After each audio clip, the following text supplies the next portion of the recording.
Doctor Arun Vishwanath Ruli, ಪ್ರಾಚಾರ್ಯರು BVVS homeopathic ವೈದ್ಯಕೀಯ ಮಹಾವಿದ್ಯಾಲಯ ಮತ್ತು ಆಸ್ಪತ್ರೆ, ಬಾಗಲಕೋಟೆ. ಈಗಿನ ಬೇಸಿಗೆಯಲ್ಲಿ ಈ ಸಲ ಉಷ್ಣತೆ ಪ್ರಮಾಣ ಅತಿ ವೇಗದಲ್ಲಿ ಏರ್ತಾ ಇದೆ. ಇದರಿಂದ ಹೀಟ್ ವೇವ್ಸ್ ಬರ್ತಾ ಇದ್ದಾವೆ.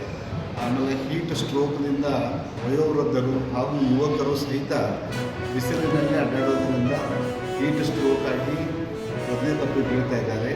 ಸೊ ಅದಕ್ಕಾಗಿ ದಯಮಾಡಿ ಎಲ್ಲರಿಗೂ ನಾವು ಹೇಳಬೇಕಂತಂದರೆ, ಯಾರೇ ನಮಗೆ ಹೀಟ್ ಸ್ಟ್ರೋಕ್ ಇದ್ದಿತ್ತಂದರೆ ನಮ್ಮ ಆಸ್ಪತ್ರೆಯಲ್ಲಿ ಅಂಥ ಪೇಷಂಟ್ಗಳನ್ನು ಅಡ್ಮಿಟ್ ಮಾಡಿಕೊಂಡು ಅವರನ್ನು ಗುಣಪಡಿಸುವಂಥ ವ್ಯವಸ್ಥೆಯನ್ನು ಮಾಡಿದ್ದೇವೆ. ಅದರ ಸಲುವಾಗಿಯೇ ಒಂದು 5 ಬೆಡ್ಗಳನ್ನು ನಾವು ಎಕ್ಸ್ಟ್ರಾ ಅದಕ್ಕೆ ಕೊಟ್ಟಿದ್ದೇವೆ. ಅಂಥವ್ರು ಯಾರೇ ಇದ್ದರೂ ಅದರ ಸದುಪಯೋಗ ಪಡಿಸ್ಕೋಬೇಕಂತ ಬಾಗಲಕೋಟೆ ಜನತೆಯಲ್ಲಿ ವಿನಂತಿ ಮಾಡ್ಕೊಳ್ತೀನಿ.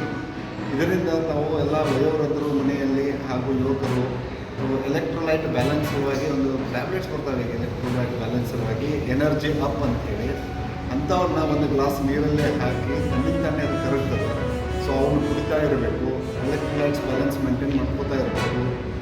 ಉಷ್ಣತೆಯಲ್ಲಿ ಮಧ್ಯಾಹ್ನದಲ್ಲಿ ಹೊರಗೆ ಹೋಗಬಾರ್ದು. ಇವನ್ನೆಲ್ಲ ತಾವು ಪಾಲಿಸ್ಬೇಕಂತೇಳಿ ತಮ್ಮಲ್ಲಿ ವಿನಂತಿ ಮಾಡ್ಕೊತೀನಿ. ಅಂಥವ್ರಿಗೆ ಯಾರಾದರೂ ಅದರ ಟ್ರೀಟ್ಮೆಂಟ್ ಬೇಕಾದರೆ ನಮ್ಮ ಹೋಮಿಯೋಪತಿಕ್ ಹಾಸ್ಪಿಟಲ್ನಲ್ಲಿ 5 ಬೆಡ್ಡನ್ನು ನಾವು ಎಕ್ಸ್ಟ್ರಾ ಇಟ್ಟಿದ್ದೀವಿ. ದಯಮಾಡಿ ಅದರ ಸದುಪಯೋಗ ಪಡಿಸ್ಕೊಳ್ಳೋದು ಅಂತೇಳಿ ವಿನಂತಿ ಮಾಡ್ತೀವಿ.